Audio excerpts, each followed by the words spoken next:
Hello and welcome. Today I'm going to show you how to boost FPS in Project Zomboid. First, lower your in-game graphics settings.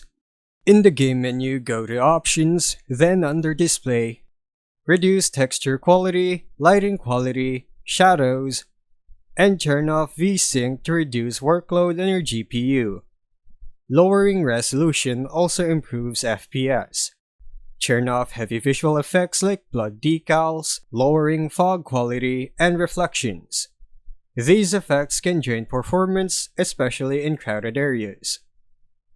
Close unnecessary programs running in the background so your system can dedicate more CPU, GPU, and RAM to Project Zomboid.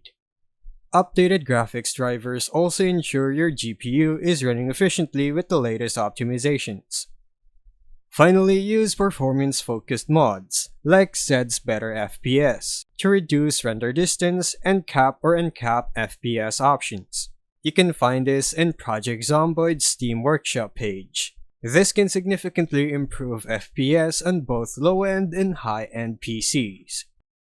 And that's how you boost FPS in Project Zomboid. Thanks for watching.